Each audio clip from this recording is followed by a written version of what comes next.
Hey, Exiles, welcome to yet another episode of the Still Sane podcast. I'm your host, Talkative Try, and I am here with the man who predicted the fate of the Vaal, Jazzarus, on his victory lap. Jazz, before we get into anything to do with the gameplay or mechanics of 0.4 or your progress, how did it feel when the fate of the Vaal teaser dropped? Okay, how just describe your emotions and your theory about Atziri communing with the beast basically was proven true. It felt awesome, obviously, because you feel the validation that, oh, I was right. But at the same time, it was like, I always knew I was right. It wasn't like, oh, they surprised me. It was obvious, dude. And by the way, have you done the fight? Can I spoil what happens when you fight? I have not done the fight, Jazzarus, but I was waiting to spoil myself until I spoke to you. So everybody who doesn't want to get spoiled by the Atziri fight, I'll give you 5 seconds to tune out. Timestamps are in the description as always. Make sure to like the video because I put a lot of effort in doing that. 5, 4, 3, 2, 1. What the heck happens when you fight Atziri? It is not a big spoiler. Basically, when you get to Atziri, you experience from your point of view the same thing that happened in the trailer that they released in the Path of Exile. Okay. Where he chose the booty, you know? Yes. It is the same thing, but with the isometric camera, right? Oh. And then you fight her. Okay. You fight her. At the end of the fight, she doesn't die. She gets absorbed by the beast. She goes inside the beast. Like this?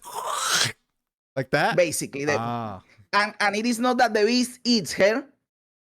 It is that absorbs her, basically. Okay. So... and you see a lot of tentacles and things that the beast does that may give an explanation to your question last time about how are they going to do it. Well, there are ways they can do it. Oh my God. Oh my God. Basically, what I am trying to say is that it is all but confirmed. Obviously, they don't show it explicitly. Right. But she goes through the mirror inside to the thing of the beast, and it is all but confirmed that something happens in there.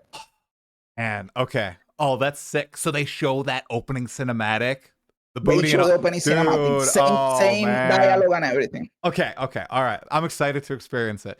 All right. Thank you for describing it. I'm going to give a thumbs up to people. They can come back. Spoilers and epic, man. Now, with this whole Atziri fiasco, now I want to ask you, Jazzarus, do you have any other lore theories or speculations about like the rest of the campaign story or anything that might happen in Path of Exile 2? Because you are the Nostradamus of our age. Like, I want to do a tripod with you and Kit and Cat Noodle where we discuss the lore of Path of Exile. I think it would be great. I think it would be really fun. I have a theory, but it is not something that is going to get confirmed or that actually affects the story. It is just me thinking about random, stupid stuff. Okay. Which is, for example, you know, 2 characters from the expedition mechanic, which is Rogue, the dude that is in King's March, and he has the shop. And he's married to the Wyvern girl, which you find her in the maps in the expedition. Right. When you are having dialogues with Rogue in the shop, he says that Wyvern goes on expeditions for 8 months at a time. Dude, they are married, and she goes on expeditions for 8 months at a time. What do you think it is happening in those expeditions, brother? And he's back at home just looking over the shop. Brother, you know what is going on. Wait, are you... 8 months at a time? What, is she pregnant? Is that what you're saying? No. What? That she's cheating on him, obviously. Oh, she's cheating on Rogue? Obviously, dude. Hey, they are married and no, Rogue, I am going to explore the world. I will come back in 8 months. Yeah, sure, baby, sure. Okay. All right, so you think there's some relationship shenanigans going on there. Now, obviously, also Rogue could be doing it too, like exchanging favors in town for products in his shop. They could both be doing it. Oh, okay. Now, they have hinted at a expedition-themed dating show or mechanic with other people. I think the Tujin voice actor did an interview where they kind of hinted that this might come. So, I mean, you might be onto something there. That could be I Path of didn't know. Exile 2's like, you know, 5th league. It's like dating sim in Path of Exile.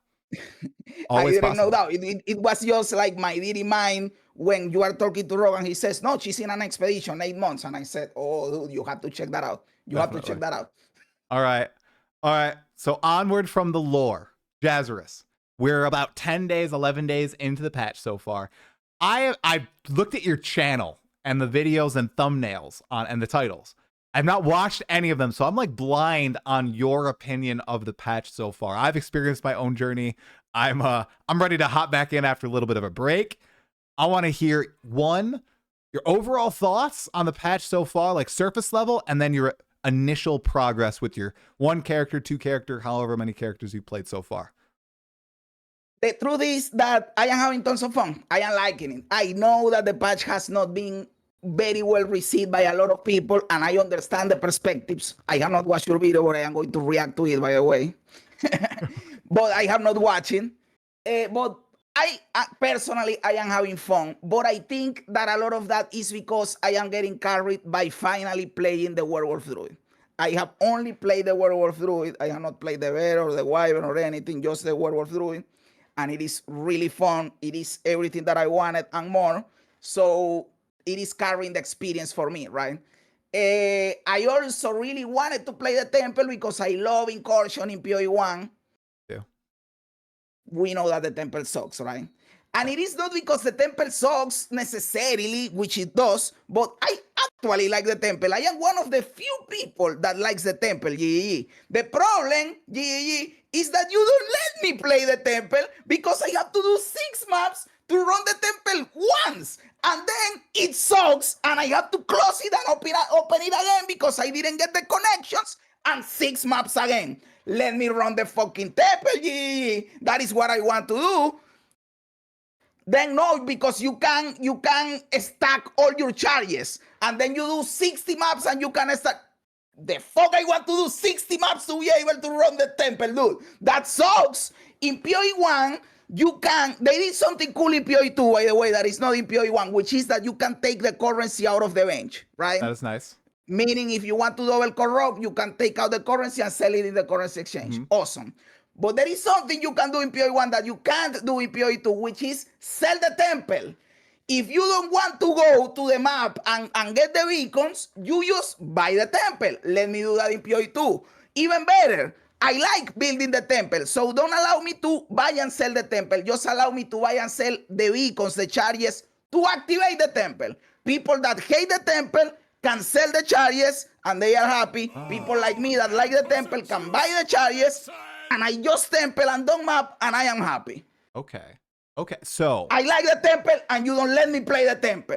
okay, so you had a different problem from, well, I think people have just had a variety. So there's the rewards, there's the number of times you get to encounter the temple, then there's the complexity of the temple, and then there's the punishments inside the temple. You just highlighted the access to the temple, and kind of repeating a mistake that GGG had with PoE1 for the longest time, where you couldn't itemize the Temple of Atziri. They turned it into a memory that you could take out, sell. That's very cool. I agree with you. I think that'd be great if you could itemize your temples and sell them. I wonder, why do you think they didn't do that? Because they did it with all the different currencies and the crafting mechanisms. Do you think they just wanted people to interact with the temple instead of selling it? Because of that, because they wanted people to build the temple, not buy a temple already built. That is why I am suggesting, well, don't sell the temple, sell the use for the temple. Maybe it's something that they, because I honestly don't see another patch coming in the new year. Maybe there it is, and I'm dooming a little bit on that. But maybe when it goes core, I think this is going core in 0.4 or 0.5. And I do think it's going to see a lot of improvements. I think that'd be a good suggestion, because then it turns into one of those things that you don't need to engage with. You can, make bank off it by selling it, but you don't need to engage with it. I think that'd be a simple, an elegant solution, as a Never Saint. Everybody wins, the people that like it and the people that don't like it. 100%. Now, I want to know, Jazz, you want to run the temple. You like the temple. Have you experienced any frustrations with losing parts of the temple? Like, I have only lost to the architect once, because I haven't played a ton yet. But I hear Architect can blow up your temple. Atziri, if you lose to her, destroys your entire temple. Has this happened to you? And what were like the repercussions, Yes. the feelings? Both Do you things think have happened to me. both things have happened? I died to Atziri once, and I had her like at 3% health to kill her, and I died to a fucking bleeding or some dog shit. And it kicks you out of the temple, and it breaks the temple, and the key goes away, the thing that you need to activate to be able to open the chest, and everything breaks. And the worst thing, and I know there are strategies to mitigate this, but even doing the strategies, it happens. The worst thing is when you lose pathing. It is so stupid that the pathing, the corridors are more valuable than the actual rooms. You don't want to lose the pathing. Right. And you would think that if you have a level 3 room, that is more valuable. It is actually valuable. But the pathing in the temple is the most valuable thing, and it is what you are trying to maintain to be able to keep running the rooms and to get to Atziri and to get to the architect, because without the pathing, everything goes to shit. Yes. Yes. And that is not explained well. No. You would not think that the path nodes, I even know this, like, and I played very minimal. The pathing nodes are the most important, and they're like rare, you know? And it is specific paths.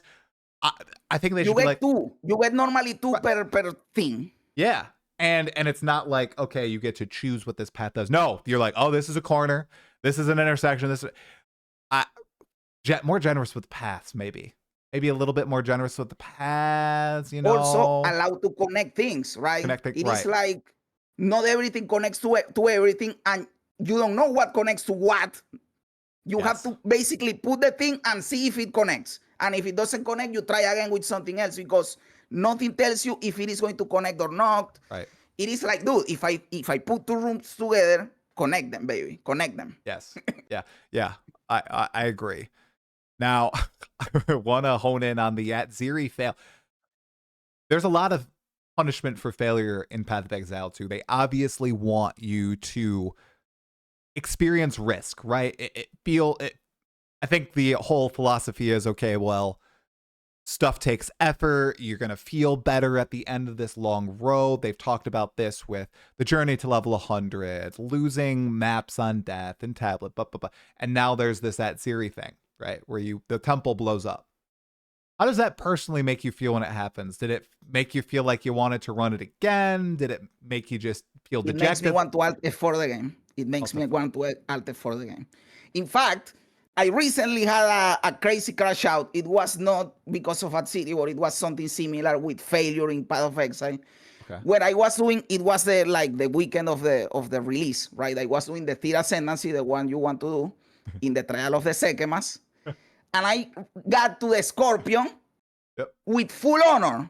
And the Scorpion destroyed my honor with 2 attacks. And I lost my run that I was in there for like 40 minutes. GGG! The Trial of the Sekemas sucks, man. It sucks. You have to release the Trial of the Ancestors to do the Third Ascendancy, because I don't ever want to do the Trial of the Sekemas again in my life. The first time, it is kind of okay. Only 1 floor. You cruise through it. No problem. But the third time, it sucks, man. I will tell you something. If you do the Trial of the Sekemas, the 4 floors, and you have Zarok in the end, right? If there is a girl waiting for me after Zarok, promising to suck my dick, if I do all of that, I am not going to run the Trial of the Sekemas. It sucks. You are not going to make me run that dog shit again. So when I failed, I altered for the game and I closed the stream. I finished the stream right there because I was pissed off. Wow. Okay. All right. Do you... The trial is okay, Jazz. I'm gonna say it. Did you have honor resistance? Did you like set up your relics beforehand? I probably had like 10 or 15% honor resistance. Yes, it is low. Jazz. But okay. You are hearing that I don't like the Trial of the Sekemas. I think it sucks. What do you think am I going to do? Am I going to run the Trial of the Sekemas several times to get honor resistance to run it again? No way in hell I do that, brother. Oh, you didn't freeze the Scorpion and then knock him out with your werewolf? Come on. I did it, but when he froze like when the thing is coming down, and then he unfroze and hit me. Oh my God, Jazz. I need to go see this. I'm sure it's a clip. I need to see this clip. It is a video. I uploaded a video. It's a video. This is the worst mechanic in Path of Exile, and it is not even close. Oh my and it is me raging for 10 minutes straight. Oh my gosh. That's even worse because he dropped the hammer on you after the freeze. Yeah. Oh man. See? I see why I see why you're pissed about it. Okay. Also, right. I went in a massive rant because it is a mechanic that is disadvantageous to melee enjoyers. Right. It is. It is better if you are range. So better. You are and it is something I would be okay. For example, I hate Sanctum in PoE1, but I don't complain about it because you never have to do it. You never interact with it. But in PoE2, you have to do it because you have power locked behind it. Mm-hmm. Right. So melee enjoyers get screwed. So after that, what I did, also, there is a level discrepancy. If you want to do the tier ascendancy, in the second mass, you can do it at level 60. But if you want to do it in Trial of Chaos, that I know that people hate the Trial of Chaos, I am a Trial of Chaos enjoyer, you need to be level 75. It is a level discrepancy. But what I did, because I was pissed off, was level up to 75 to do the Trial of Chaos. I never went back to the second mass. Fuck that. Yeah, I think that a big win alongside the end game that's coming in 0.5 would be Tota. I think that's something many people have expected and yearned for ever since the first update. 02, 03, and then 04. Everybody's saying Tota's coming, Tota's coming, Tota's coming because the trials have been such a hot button issue. Now, are you confident that GGG aren't going to make something that's even crazier than the trial of the second month? I am not confident, but I want an alternative, I want an alternative. I would also be happy if they lower the Trial of Chaos level and they allow me to do it at 60, 65 because I am okay with the Trial of Chaos. Okay.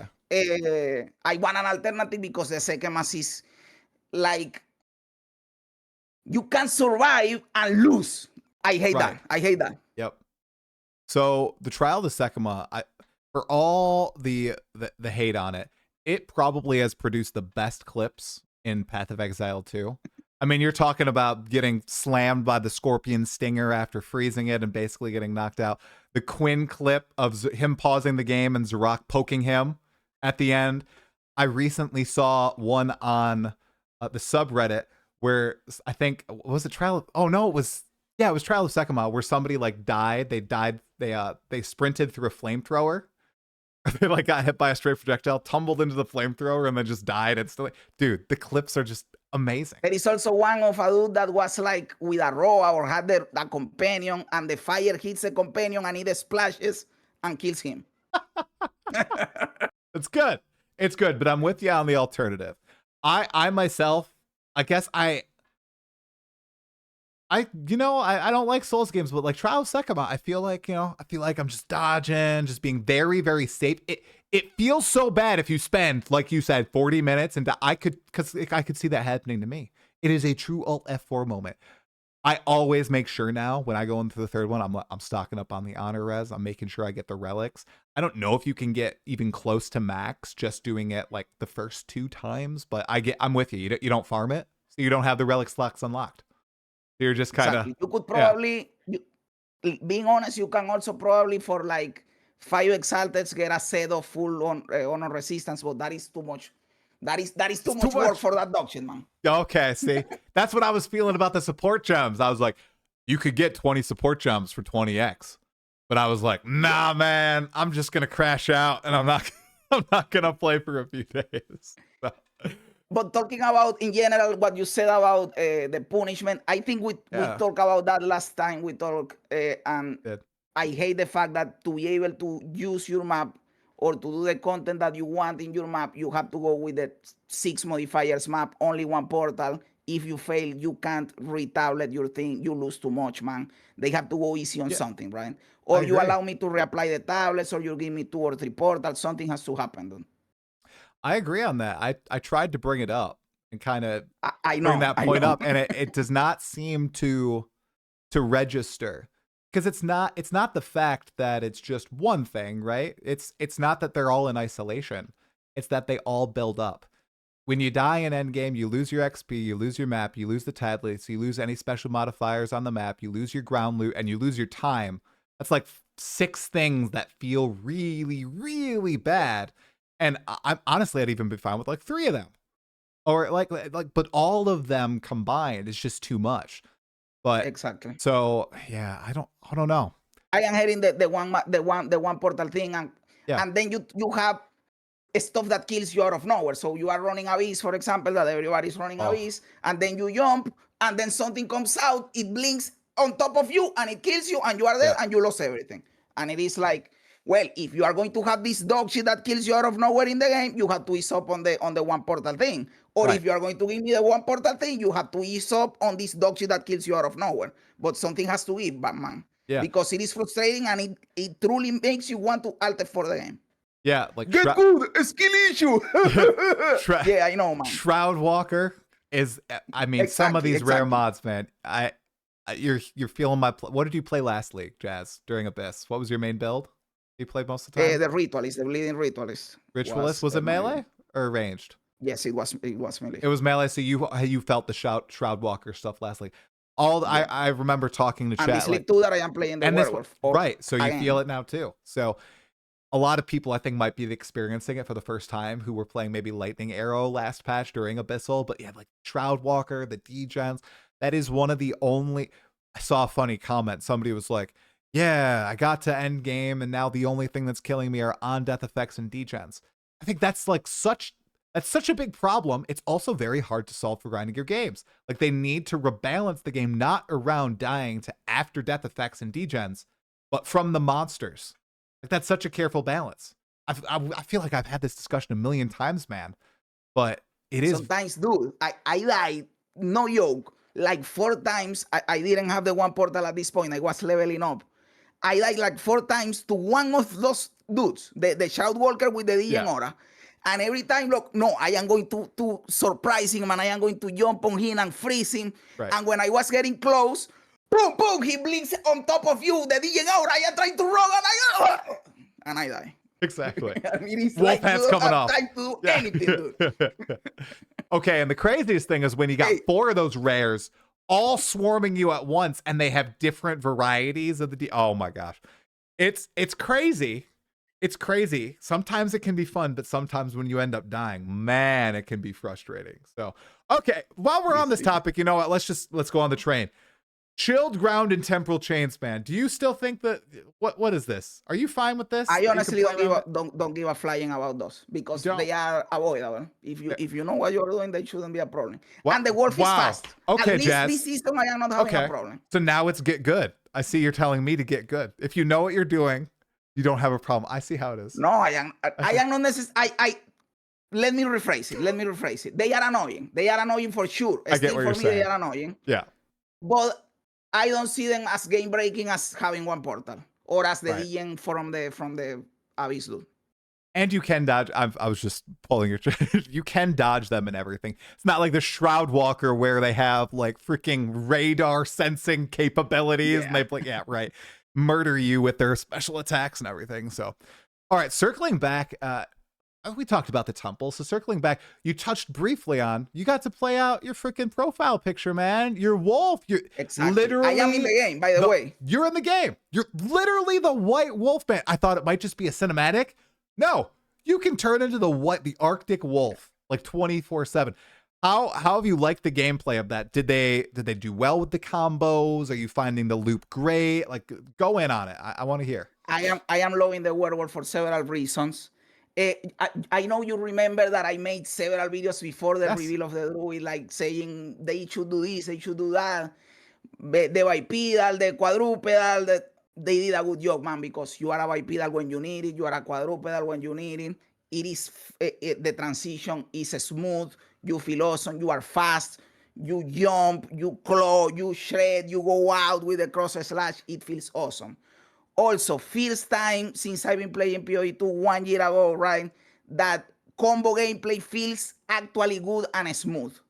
The werewolf, Jonathan, if you are watching this, if you want to make combo gameplay in Path of Exile, the werewolf is the way to go because the abilities flow with each other and they are not clunky and they are smooth. Yep. So yes, I am enjoying the werewolf very much. The only thing that I could complain about, that it is not a complaint, is that it is too tight with cold damage. But it is not a big complaint. I understand it. You wanted to tie each transformation with one element, right? And it makes sense that the wolf is for cold because the wolf is a winter creature, okay? But I also wanted a little bit of poison with the werewolf because in the mythology of the werewolf, the bite of a werewolf is poisonous. So I wanted something with poison, but minor complaint. Outside of that, everything is awesome, man. And again, the werewolf is carrying the league for me. It's like I am having the time of my life because of the werewolf. Yeah. Yeah, I think the Druid overall is a W. I played Bear to start, so Bear Shaman. Loved the campaign. Totally agree on the combo gameplay. It's the first time that I've actually liked using a variety of abilities. Like my entire bar was full at one point. I was using the slam. I was using multiple of the slams. The rampage. I was using a totem. I have a roar. I have the auto attack, which is very strong on all the forms. It's integrated into most builds. And yeah, I think they did a great job. They cooked. It had bugs to start. It's the buggiest I've ever played PoE2. I didn't really encounter bugs before playing the Druid. I was constantly like getting stuck and abilities stop firing, but they fixed a lot of those the first 2 weeks, which is really awesome. I think the only, and I'm gonna be negative, the only thing, and I'm looking to the future. I'm so excited for the future because I know they're gonna focus on other classes, but the abilities are narrow. Like you said, you called it out. It only is cold right now. The bear is only fire. The wyvern has a variety. They have fire and lightning, right? So that has a little bit of variety, but they're very narrow.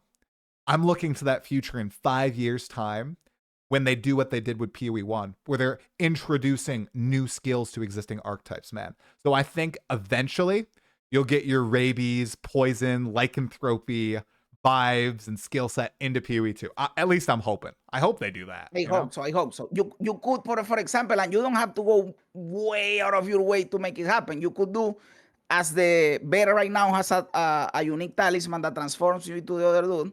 Yep. You could make a unique talisman that transforms you cold damage into poison damage, and there you have it easy. Yep. Yeah. Stuff like that you could sub for that. Also, I want to say something. I did a tier list before the Druid was released. I did a tier list of the possible transformations because we didn't know what was going to be the third transformation, right? And people were speculating several transformations. And I did a tier list, in my opinion, what would be cool or what would suck. People were talking because of a data mine that the third transformation could be a Wyvern. And I said I put the Wyvern in E tier, almost F tier, because I think that the Wyvern sucks. It is goofy. It doesn't fit the fantasy of Path of Exile. Where else in the game do you have a creature like the Wyvern? Nowhere. You could give me a ton of stuff that would be cooler than the Wyvern. Even if you needed a spellcaster, there are several spellcasters that you could have given me. Even you have plant abilities. Give me a tree. Give me a mushroom. You could give me a fucking crab. An eater of words like in PoE1, a lobster. I don't know. Come up with something cooler. Wyvern. It is lame. It is goofy. It doesn't fit. All my bear and my wolf homies are making a team. We are making the anti-scaly squad. Against the Wyvern. Stop the Wyvern. What is with the Wyvern? I haven't played Wyvern, but what's with the slider? It looks cool. You look like a little cat when you sprint. You know, how cute is that, Jazz?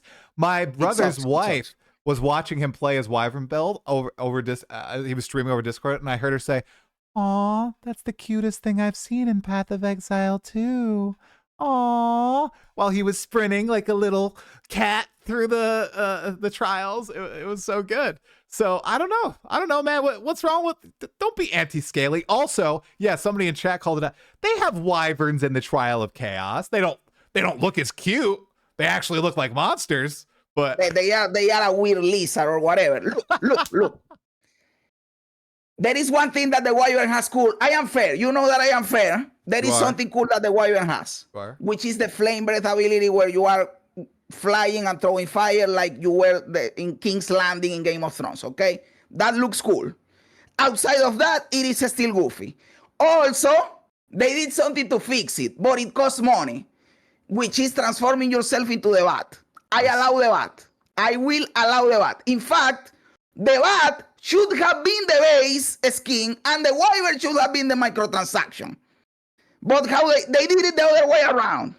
But because the bat is a mammal and the Wyvern is a scaly. But what's the bat gonna spit? Whatever he wants. Whatever he wants. The same shit. The same shit. Wait a second. No, I will not take scaly slander. You're anti-crocodile?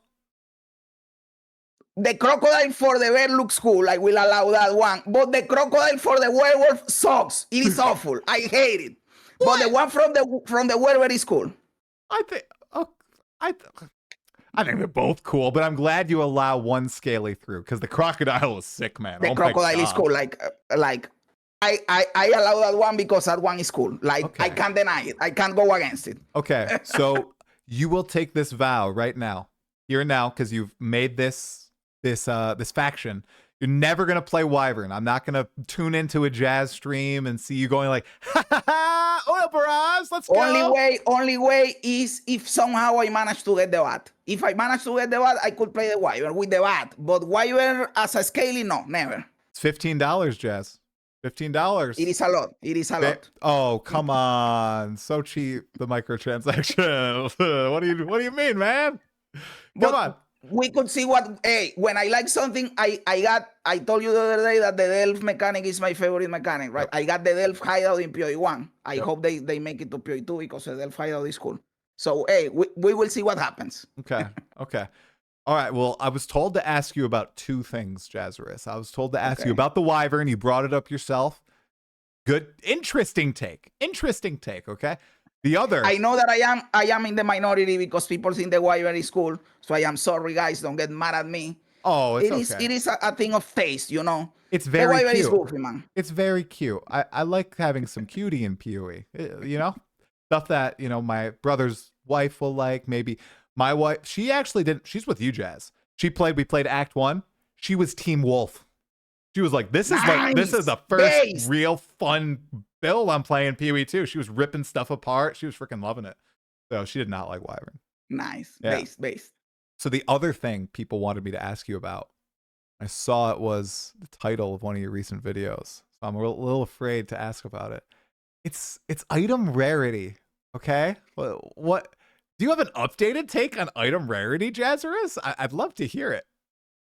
Dude, how long do you have? We're good. We still got 20 minutes to go. Go for it. I could yap about Rarity for an hour and a half. Okay. I hate it with a passion. It is the number one thing I hate in the game. Okay. I love the game. Sometimes when I complain, I think that people think that I hate the game. I love the game. My favorite game ever. It is a masterpiece. It belongs in a museum. Rarity sucks. It is the worst thing. It is ruining the game. Fuck Rarity. All my homies hate Rarity. Okay, why do you hate Rarity? Yes. Okay, yes. I will explain why I hate Rarity. Rarity is something that you need to have on your character because if you don't have it, you are handicapping your progress in the game. People say, you don't need it, you can play without Rarity. Yes, idiot, I play without Rarity, but I am on purpose handicapping myself. True. Because I know that if I had Rarity, I will be getting more stuff. And the stuff that I trade for my build gets affected, the whole economy gets affected by the existence of Rarity. Even if I don't use it, other people are using it, and it affects the economy that I interact with because of the existence of Rarity. The inflation and the prices and all of that. Also, it skews the meta game. A build that can slot Rarity is always better than a build that can't slot Rarity. If you have two builds and they are the same power level, right? They both have the same offense and defense, but one of them needs all affixes to be able to get there, and the other one can have 100%, 150% Rarity. That build is 100% of the time better than the other build. So it skews the meta game around having Rarity. Can your character have Rarity? Yes, cool. Your character can have Rarity. Get fucked because now you are weaker than the other guy. Okay? That it is not an even cool thing. Why skew the whole economy around this dog shit stand that is not even cool? Hey, when I am getting my character, I want to have damage, armor, evasion, I don't know, stuff that is for combat. Look at me, I have Rarity, I find the stuff. That is stupid, man. It isn't even cool. It is boring. So you are skewing the whole meta game, the economy, the feeling of the game for a stupid stuff that is not even cool, dude. I hate Rarity with a passion, and I could keep going. They made it even worse this patch because they said that no, we are lowering the stat, but they didn't change anything. So now that they are lowering, you have to fight even harder to get the same amount of Rarity you were having. So it is worse. And then they say, no, don't worry, we are going to replace it. We know. You don't need to replace it. Just make it don't apply to currency and everything is fine. Why jump through so many hoops to solve this problem that you already solved in PoE1? Let it be. Just don't apply to currency and we are all happy. Oh, I need to catch my breath. Okay, wait. First of all, I looked at my screen. You could see, because you're flashing on my screen with your hands, you could see lights flashing on my face as you were talking to me. Okay, I totally agree with you. I do not know what's going on. So, from the devs' perspective, they were asked about this. I won't say who asked them about this. And they said, yeah, we're lowering it on gear, but we're also changing the formulas. People don't know how it works. You know, other stuff is changing. But from what I've heard from my friends, from you, from other people that I trust, nothing has really changed. It's still dominant. It's still pretty much required if you want to compete in the trade economy. And if you're not using it, you're gimping yourself, right? And because everybody else is going to use it. So I don't know. They remove it from gear, which, by the way, I know you said they were going to remove it. They kind of backtracked on that. They did not say they were going to remove it. They said, oh, we're thinking about it. Maybe we will. I think they will at the end of the day, because that's the player consensus. They just don't like it. So what do they replace it with? Do they just replace it with some other stat like gold find? Like, could it be that simple? Why not just swap it out with something like that? Do you think that will have like too much of a repercussion on the other balance of the game? Like gold find, maybe you revert Rarity to what it was in PoE1. It gave you a better chance to find unique items. I'm pretty sure that's all it does in PoE1. Like it gives you a chance to upgrade the tier of the item from, you know, normal to magic to rare, rare to unique. I don't know why, like, it's like right in front of them. I feel like there must be like some stalwart defender saying, we must run this experiment all the way through. Like, what do you think is going on? We're speculating here, guys. All speculation. Give me 1 quick second because my camera is my phone. Oh, you're good. And it is like an alarm clock or something. Let me turn it off. You are fine. Go for it. We're stalling. All right, I'll keep ranting about Rarity. I'm one of the people that Jazzarus talked about, guys. I am one of the people who's like, I don't even use Rarity. It's fine. You can play without Rarity. It's good. But I realize the impact it has. I kind of have to take I have to disembody myself and say, all right, you know what? I'm not going to FOMO. I'm not going to care about it. If I lose out, I lose out. Is that bad? Like, I have accepted that. Does it feel bad? Yes, it feels bad, but I've accepted it. It would be better if it just worked differently, in my opinion. It would allow me to compete more with the market and do exactly what Jazz said. Not waste an affix on my gear sometimes for item rarity. I like to make my character stronger. I like to feel more powerful. I like to kill monsters. I don't care about div per hour or any of that crap. Okay, go for it, Jazz. Exactly. I agree completely with what you are saying. Like, I don't play with Rarity because of that, because I don't like it, so I don't use it. But I know that by not using it, I am putting myself at a disadvantage compared to people that are using it. And no, I don't want to play SSF. I want to trade, right? And it skews the whole thing. And again, it is a problem already solved in PoE1 because it works, like you said earlier. It doesn't affect currency. It only affects the tiering of the items, right? So it goes from normal to magic to rare. And in the uniques, it goes to tier uniques, right?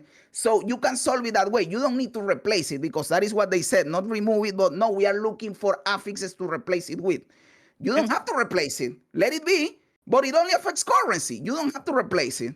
And some people compare it to light radius. It is not the same as light radius. I am okay with light radius because light radius just sucks. It sucks. You don't want it. But rarity is boring. I think it sucks, but you want it. You need it because it is better. Fuck that, man. Okay, so this is another very important distinction. I don't think item rarity should be gone from gear if it remains the way it is. Or sorry, I think it should just be gone from gear. It shouldn't be gone from the game.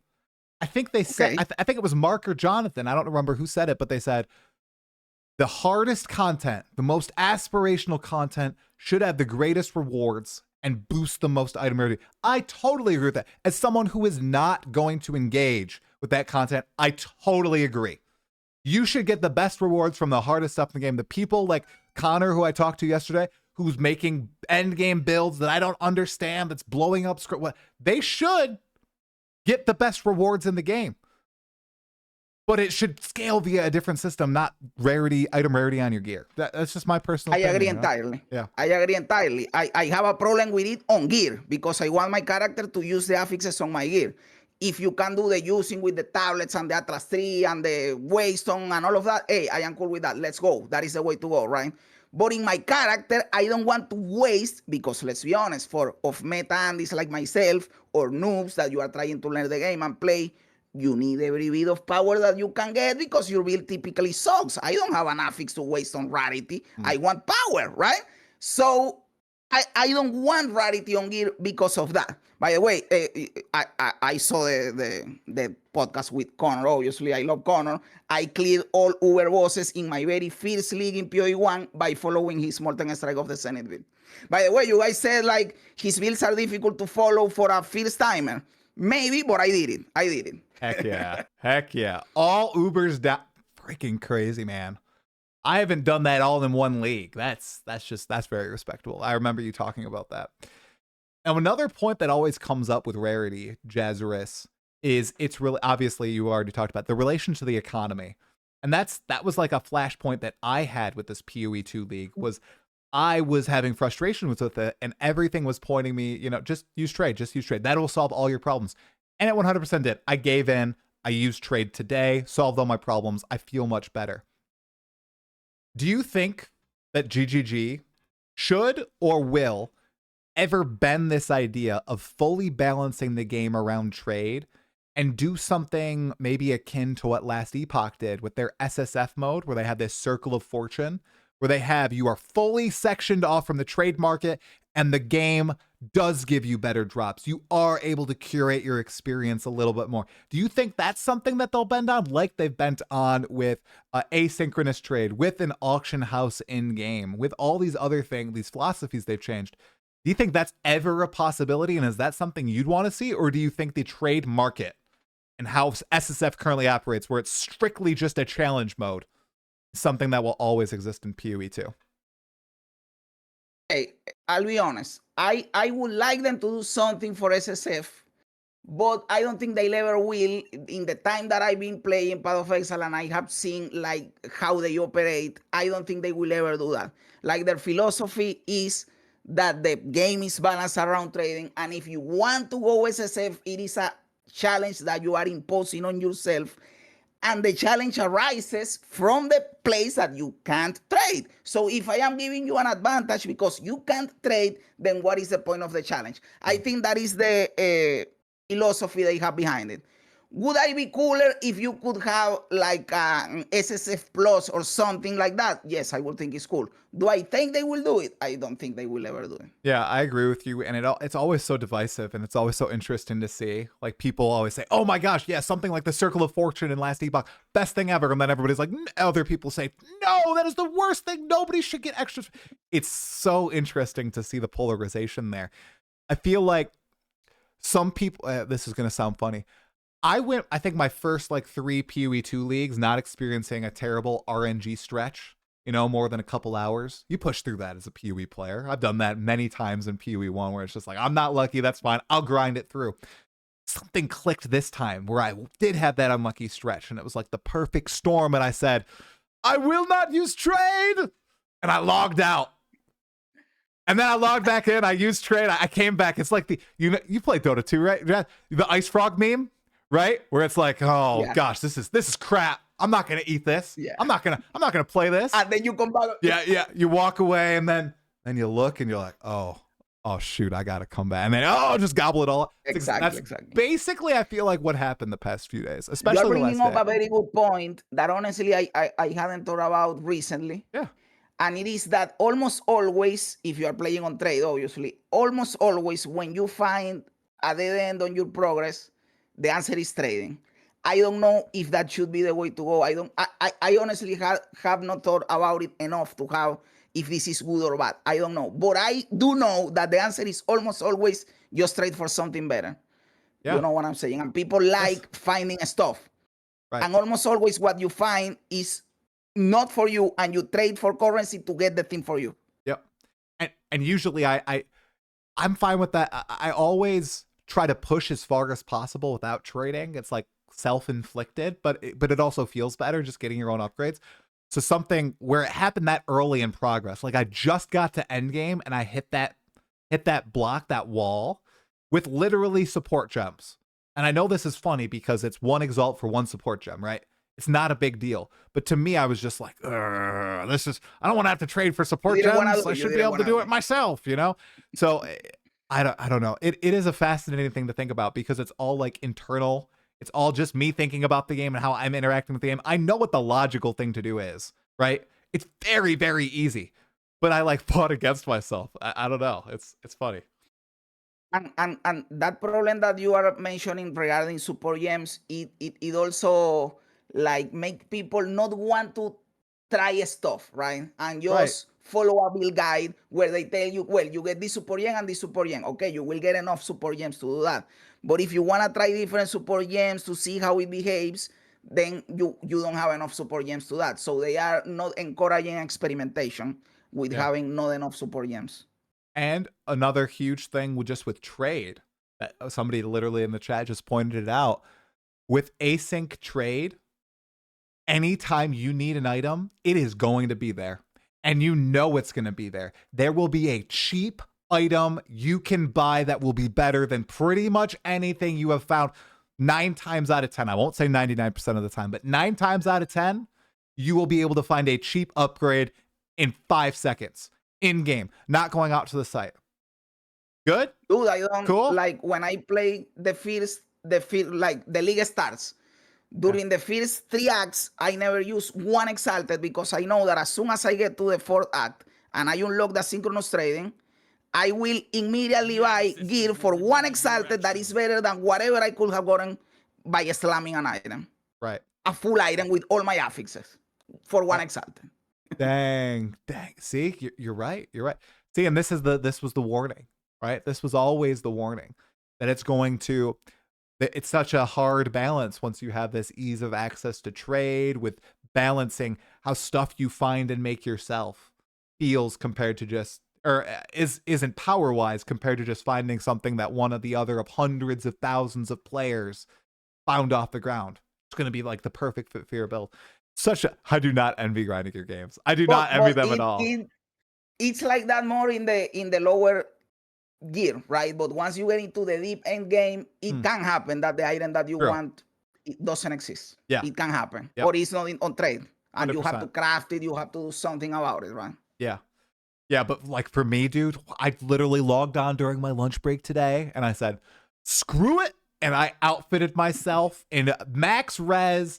50% more armor, like 8x my damage, changing my support gems, getting a 3.5x damage talisman, all the runes, and I'm like, woo, look at that. Oh, this is the 15 minutes. And let's be honest, it feels good. Once you traded for all of that, yes. It felt good. It felt good. And I'm playing again, and I feel like playing, and you know, I don't know. It's a conundrum. It's a mental conundrum, I must say. Okay. We talked about the good, the bad, the ugly, wolf form. Okay. I want to talk briefly. Performance for you. Were you better performance or worse performance? Because I'm getting mixed signals because I had better FPS, but I was less stable. That's the same for you, or are you just a W all around? For me, it has been a W all around. But I have also heard mixed opinions. People with crazy crashes, with infinite loading screens or whatever. But for me personally, this is the best performance I have ever had with PoE2. Okay. Even before the patch, Yeah. I had to lower the graphics of the game because it was lagging my stream. Ooh. But after the patch, I could update again my upgrade cool. the graphics, and it is not lagging my stream. So Nice. they did something because it was specifically to my CPU. It was sending my CPU to 100%, right? See. And Jonathan said that they did something to the CPU, and now it is less strain, and I can get better performance. Awesome. So they definitely did something that worked, at least for me. But I know that for some people, they are still having crashes and issues. Yeah. There was like I don't know if you saw on the Reddit that there was a red screen, that people were getting a full red screen. Oh. I think it was on yes. console. That you did something and the screen is just red. It was crazy, man. Yeah, man. It felt like, to me, it felt like the first time PoE2 was truly in early access. Like with the number of just issues that I was encountering. So I thought it was funny with the Druid and all. But they have smashed a ton of the Druid bugs, like Rampage, the slamming with the hind legs, front legs. Man, it kept stalling out for me the first few days. They fixed the bug with it, and it hasn't done it a single time. So I'm like, it feels so much better now to play with. I'm really glad about it. Okay. I saw you released a video on this, Jazz, and I was going to ask you about it anyway. So I've been talking about people who have played PoE1, PoE2. A lot of folks have been talking about the release cadence. Is it too fast? Is it too slow? And no one's saying it's too slow now. Is it too fast? Should they cut one game entirely, put the other on maintenance mode? What do you think Grinding Gear Games is going through right now, and what is just your opinion as a content creator about the cadence of releases right now and the quality of them? I wanted to talk about this, so I am happy you ask. I have like a thing in here to remind myself things that I want to say, and I have the 2-month cycle thing. I really want to talk about this. I did make a video about it because I reacted to a Queen video where when he said in one of his opinions that they should pause development on PoE1 and focus on PoE2 at least until it releases, right? So we talk about that in that video. I can see that perspective, but I wouldn't want them to do it, right? Maybe worst case scenario, they do something low maintenance like resetting the economy, a Frisch event or something. But I still want the 2-month league cadence. I am loving the 2-month league cadence between PoE1 and PoE2. And if you play only one game, it is 4 months. We have to remember that. So if you make it longer, the people that only play one game, how many times are they going to be waiting? 5 months, 6 months? It can be a long time. Yeah. So I am getting even a little bit worried that I have seen a lot of people, no, it is too tight, it is too tight. This is the first time in my whole life as a gamer that I have seen people asking for less content. Dude, what are you doing? I hope GGG watches this video. Don't listen to them. Keep going with the 2-month thing. I am having the time of my life. The 2-month thing is awesome. Keep going with the 2-month thing. I am loving it. So, okay, I can see the perspective. No, the leagues are not as developed or whatever. This time around, we had the Christmas break and all of that. That accelerated the schedule, right?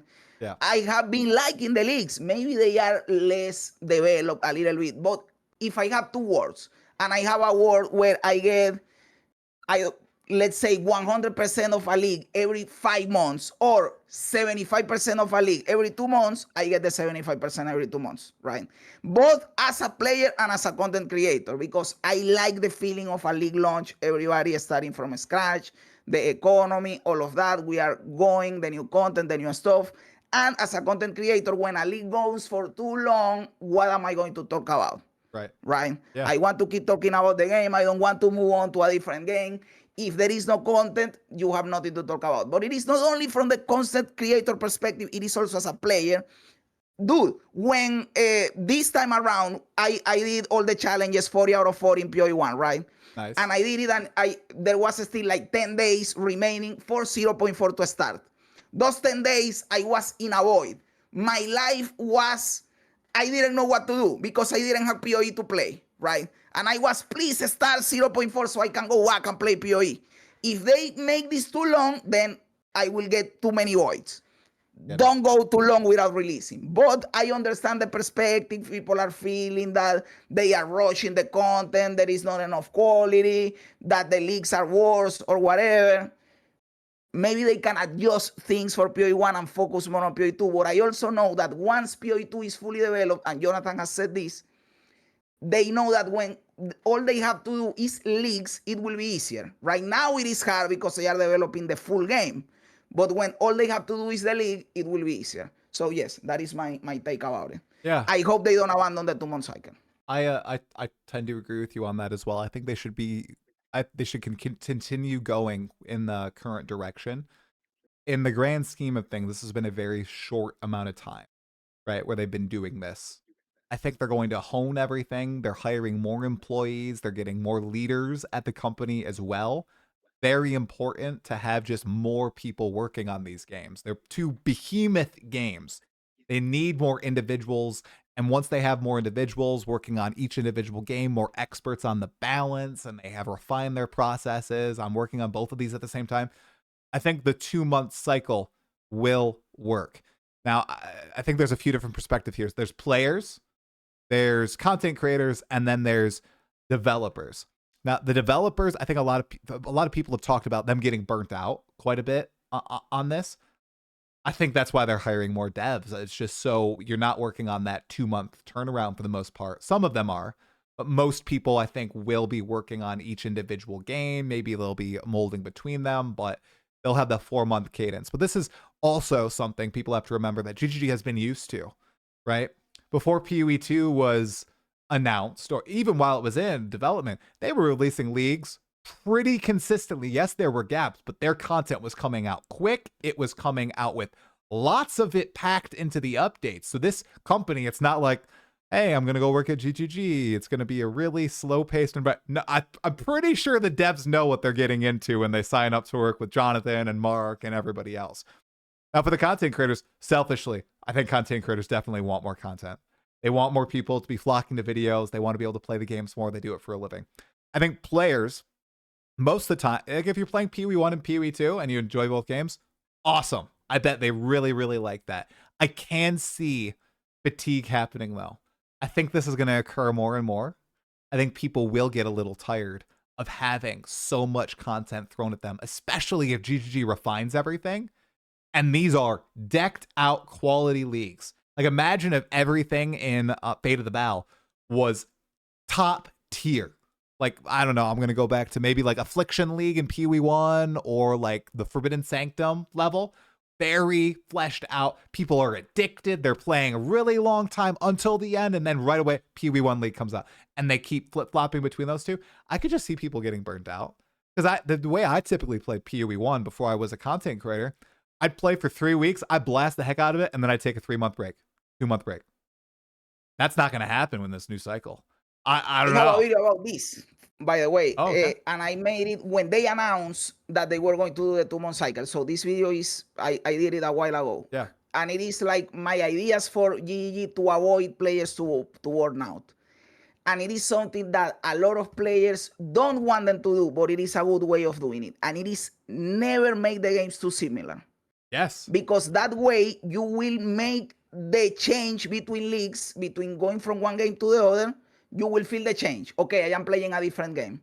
But if they feel too samey, you are feeling that you are playing the same game, and then you get burned out. Yep. But if you feel that you're playing something different, you have less reasons to burn out. And if you want to trap the player in the Path of Exile ecosystem, you have to make them not burn out, right? Also, implement FOMO strategies. Like we have the challenges in PoE1, put the challenges in PoE2, and that the stuff that you get in PoE2, you can use it in PoE1. As the thing that we are getting right now in PoE1, we can use it in PoE2, right? And then you make the player, I have to get the challenges to get the armor. Even if you are only a PoE1 player, I am going to play PoE2 to get the armor. Or if you are only a PoE2 player, I am going to play PoE to get the armor, right? And that way you keep the player trapped in the ecosystem. Also, don't make the games too similar. But I know that people want them to be more similar. Yeah. I am one of the people that I want some things to be similar, like the Atlas 3, for example. Yeah, this is one thing that yesterday when I spoke with Connor, fervently disagreed with him on it, but I really wanted to hear him elaborate on his takes because he does. I think he really wants them to be pretty similar. I don't think he explicitly ever said that, but I think at the end of the day, that I think he really enjoys just the min-maxing type of game. I think he said it once where you can solve everything before you're playing the game. You can make the most busted build and you can just watch it execute itself. And that's where he finds his fun. Tanking the tankiest boss or the biggest boss hit and then deleting it in a second. That's what he really likes. Whereas I saw somebody in the comments put it really well. I seem to like executing the build. Yeah, sure, I like the build crafting and everything, but I also have a lot of fun playing the build, seeing the monsters, interacting back and forth. And I think PoE2 should chase that, and it shouldn't go to the direction where PoE1 is, where as long as you solve everything, build-wise, you're done. You barely need to pay attention. Everything's solved. You just walk through the map, you kill stuff, right? I really hope they don't converge like that. I really don't. I think it is like a slider, right? Yeah. Where in one end you have the you solve everything with the build, and on the other end you solve everything with gameplay, right? Yes. So in that spectrum, in that slider, in PoE1 you have the slider more towards you solve everything with the build, but you have still to play the game. When you kill an overboss, unless you are 1,000 divines into the build, you still have to do mechanics, right? Right. And in PoE2, you can beat the game more with gameplay, but you can still, it is not binary in the sense that you can still make a busted build and destroy everything with a good build, one shot everything. You can still do it, but you can also do it with just gameplay, right? It is like a slider. Right. So I want them to maintain the philosophy where you can still do it if you really want to, but the base game is more designed towards this part. Yeah. Right. Yeah, no, that makes sense. That's a great way to put it, a slider between the two.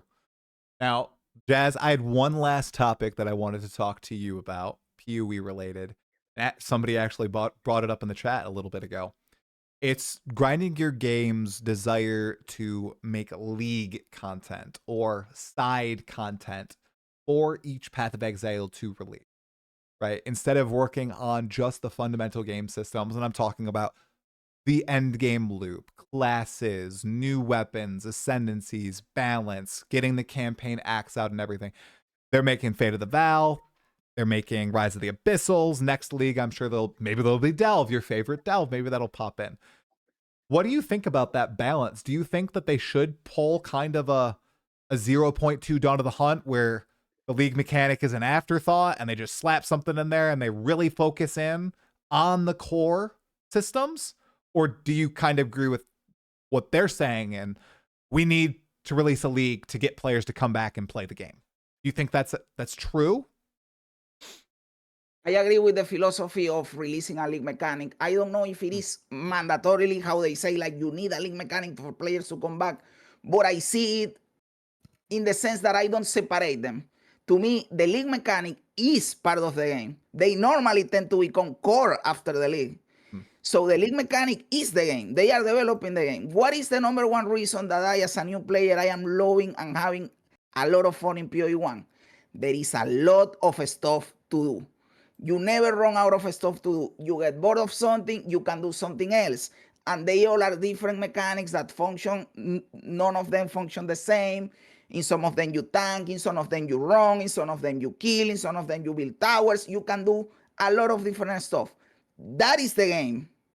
So when you say they are doing a league mechanic, that is a game. That is a mechanic that is going to be in the game for all the years to come. So they are not wasting their time doing that. Maybe for what people consider the base game, which is what? The campaign and the classes. They are taking away a little bit of time for that, but it is not wasted time. Leagues and mechanics are the game too. So I like it. I think that it is okay that they are doing this. Moreover, if they are going to give me Delph, please, GG, Delph, I need it. Also, hire me. You need people to the teams. Hire me already, man. I'm wondering if just from our, because we're outside, right? All the players, all the creators, we're speculating. They're pretty open, GGG, but there's a lot of internal things that happen. I'm thinking that league mechanics like Fate of the Vaal, we might think they take a really long time to make, but versus a class, versus an act, it's a lot less time. Like a significant lower amount of development effort. Well, I just didn't pronounce some syllables in those words. I think that might be it. I think there's a lot of reuse happening in Fate of the Vaal. I think that compared to Swords and the Duelist, or Marauder and Axes, or all the rest of the Ascendancies, or Act 5 and 6, they're really putting the time and the reiteration in this stuff. You got to remember, I'm going to go on a rant now. The Druid, the Huntress, pretty much all the classes, they have openly said, we have revamped this like 4 or 5 times, right? They can't do that for Fate of the Vaal. Jonathan or Mark or whoever probably says, we're doing Fate of the Vaal. It needs to be out in 3.5 months. You do not get time to push this. This is making it. No matter what, you push it out. And that's also probably why we see it a little bit half-baked, right? And not as full as something like the Druid, right? So I wonder if that's a perspective that maybe some people might not be thinking about. I know I don't think about that sometimes because, it's to be honest easy. with you, sometimes things are not necessarily because of development. For example, this league, I think it could have been fine with the content we have, just with a little bit of philosophy behind it. Yeah. The temple, what we discussed earlier, if the temple was more rewarding, you were able to understand better the temple and have access to the temple faster, it would have been fine. Yeah, People I agree. wouldn't have said anything. Yep. And it is the content. The content is done. It is the philosophy behind it what was lacking. So like the testing and the balance. Perfectly doable. Like the testing and the balance, because I just don't see somebody testing this, getting to the end, dying to Atziri, and losing the temple and being like, ship it. I cannot accept something. I vehemently disagree with it. Hire me. I can be that guy. I'll test it. I'll be the guy. I'll be like, Pat, players will not like this. There might be like, maybe 5%, 10% that's like, yeah, I earned that death. Yeah, I'm fine losing the temple. But everybody else is going to be like, gosh dang it, this is total crap. That's my rant compared to Jazzarus. Gosh dang it, that's so unfortunate. By the way, dude, I want to bring something up. Oh yeah, what's up? Allow me to bring something up because you know that I watch your podcast, right? And I watch the Rax podcast. Oh yeah. And I watch Connor's podcast, right? By the way, Connor, based wanting the Templar. I also want the Templar. Now that I have the Druid, the next one that I want is a Templar. You have been worried about one thing, and it is about the video that you released that is not as positive as your other videos, right? Yeah. You were a little bit worried about that. So I want to talk about that and tell you that I know that just because I tell you don't worry about it, it doesn't mean you are not going to worry about it. But you shouldn't worry about it, man. I will tell you something, man. People, what is the one criticism that people have had for you? He's too positive. It feels fake because he's too positive. Now you release a video that is not as positive, and now they don't want that either. So what the fuck do you want, man? Let the man say what he wants to say. Let the man speak his mind. He wasn't having fun with this league, and that is fine. I am having fun, but that doesn't mean anything, right? You are not having as much fun. You are not having as much fun. In fact, let me tell you this. I bet that if you watch that video, they are going to put value on it because you have always been positive. So the fact that this guy that is always positive this time around is not enjoying it, something happened. We did something in here that breaks something if he's saying this. So they are going to even put more value in your work because of that, man. So don't worry about the critiques. They are going to critique you no matter what. You are positive, they critique. You are negative, they critique. Oh, fuck it, man.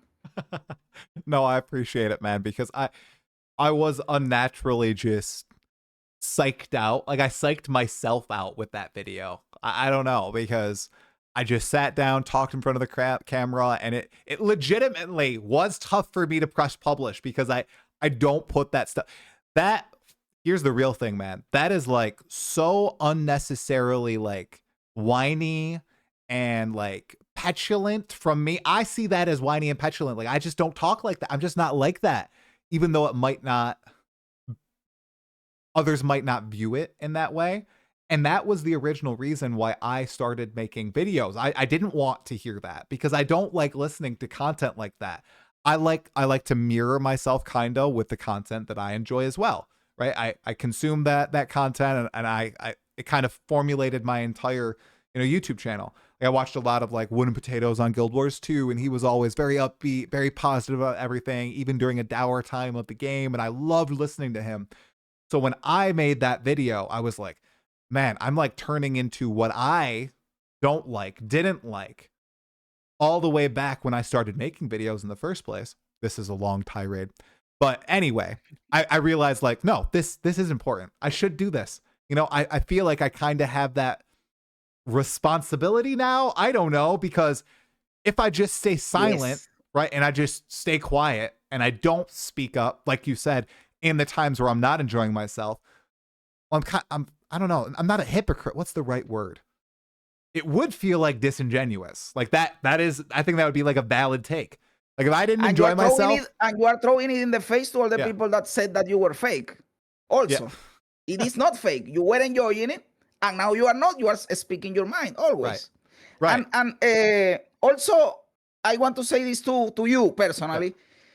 I have told you I love the game a lot, but I also make a lot of videos complaining about stuff in the game, and I don't feel that I am making it to be negative or to trash or to hate. I feel that I am doing it for the love of the game. Tough love. Sometimes you have to critique the stuff so that it improves. Exactly. So if you are feeling that you are doing it with good energy, don't worry about it, man. You are not doing it mean-spirited. So hey, cool. Yeah, 100%. Yeah, I should be fine. Hopefully that doesn't happen in the future. I like the split of 80% like positive, happy, 20%. Here's what I didn't like. That was like a 90-10, me just going on a tirade for 20 minutes about this is the work. I'm so mad I'm not playing for the next 7 days. Because that is literally what happened. But I got it off my chest. It felt good. And I'm back. I still agree with everything I said, though. Like, I understand why I got frustrated. It is a frustrating situation. It was broken, Hopefully it doesn't happen in 0.5. Hopefully if somebody listened to it, at GGG or just... I think a lot of people listened to it and it resonated with them as well. I showed it to one of my friends. People thought, they were like, what was the like to dislike ratio on it? You're talking about it like it's like 50%, 50%. And I was like, no, it's actually like 89%, like to dislike, which is like pretty good for me. Just because I'm whining into the mic. I'm literally like complaining into the microphone for 20 minutes. And it's like, that never happens. People agree with you, man. People agree with you. Trust me. Yeah. I appreciate it, dude. The majority of people in this patch are not feeling it the same way they felt it in 0.3. That is, people resonate with what you said in the video, right? Yeah, pretty much. I also have to say, and since I am also enjoying the patch and some people are also overly negative, I want to bring something up to also encourage people to trust in GGG, right? Yes, they didn't bring this patch up to their usual standards. We know that, okay? But at the same time, me that I come from, for example, from Blizzard Games, WoW, Diablo 4, I am having the time of my life with GGG, right? They have a high bar of expectation. That is also what happens. They have a higher bar of expectations. We expect more from them because they have given us more, right? So, but I want to tell you something like this. And it is the very same day that Path of Exile dropped the 0.4. The night before in the Game Awards, Diablo 4 announced that they were going to give the Paladin for the new league that started that same night. But to be able to get the Paladin, you had to pre-purchase the expansion that is coming out in April. And we don't know what is going to be in the expansion. They said, so no, an endgame rework and a skill tree rework, but we don't know how it is going to look actually. So you are pre-purchasing something that you don't know how it is going to be able to play the Paladin in this season. While the very next day, GGG released a new patch with a new class for free.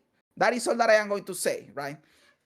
I am not invalidating anything, any complaint that people have. All I am trying to say is that we have it cooler with GGG than with a lot of other companies. Right. And another thing, too, just building on that, they do listen, which is why so many people talk, right? Some people might, communicate feedback in ways that I don't agree with and that I wouldn't want to conduct myself. But another reason why I like talk in my videos, why you make your videos, they do watch them. They do read the feedback. They do try to make changes to make the game better in the eyes of the community. Like, they do react to all this stuff. It does not just go into a little box, a complaint box that is then tossed out at the end of the day or anything. They literally do go through the feedback and they do make changes. So you're totally right. You are right. So a little bit of GGG glazing to end the podcast. Yeah. Because we complain about a lot of stuff. We also bringing out the positive, right? Also, good job with the werewolf, Gigi. And thank you for putting me in the game. I am not going to ask for royalties. I am okay with you putting me in the game just as an honor. By the way, guys, if you didn't know, the white werewolf in the game is me. They put Jazzarus in the game on purpose. And I am happy with that. Also, I have to say something to you, Try. Yeah. You know that the asynchronous trading character in PoE1 and PoE2 is different. In PoE1, it is Faustus, yes, and in PoE2, it is Ange. Yep. Faustus is better than Ange. 100%. I love Faustus. Ange is lame, and Faustus is funny. 100% true. I do not like Ange. I don't like her character model. I don't like her voice lines. Faustus, that's where it's at. He must have died between the games or something. Must be gone. I think they say that he got old and he died or something, and that is why Ange is like his apprentice. Yeah. I didn't know that. Connor made a joke about it yesterday. I didn't know. At some point, I think they said that. But Faustus is funny, like, hello. I love it, man. I love it. Yes. Yeah. I love his lines when you pop in. I also have the gold treasurer sitting there, the Jonathan cosplay treasurer. Great. Got to get him in my PoE2 hideout. I think he might be in my PoE2 hideout. I got to check in on that. All right, Jazz, was there anything else you wanted to chat about, man? That was the last thing that I had in here, the Faustus and Ange thing. Perfect. Excellent. Jazz, thank you so much, as always, for helping. One quick thing, not PoE related. Yeah. I know that you started going to church. Base, yes. I do that too. Base, God bless you, brother. Good decision. God bless you as well. It has been amazing for my family and I. So I've already told my stream once, try church. Yeah, people, when you bring it up, people, oh no. That people did not like that, but I did not go I did go with my wife to her Catholic church for many years, very sparingly. They never welcomed me in. You know, the homilies were not enlightening. They weren't insightful. We stopped going after a baptism incident. We started going to this different church several months ago. I mean, it's amazing. I've described it before. It's amazing. They go through like a different chapter of the New Testament every single week, and they like read it in the eyes of the people from back then.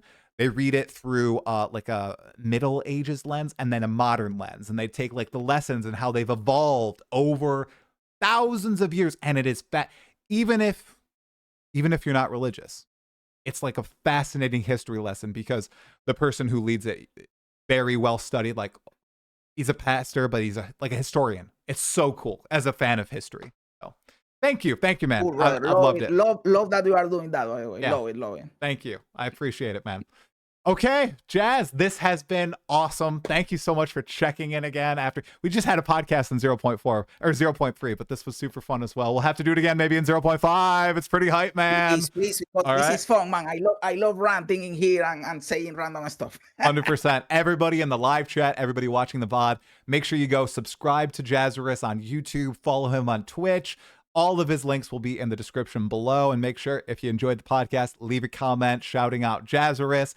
Give the video a like and watch another one of the podcasts. Maybe even the last podcast that we did together, in which you called that Atziri was going to, I guess I'll just say it, fuck the beast.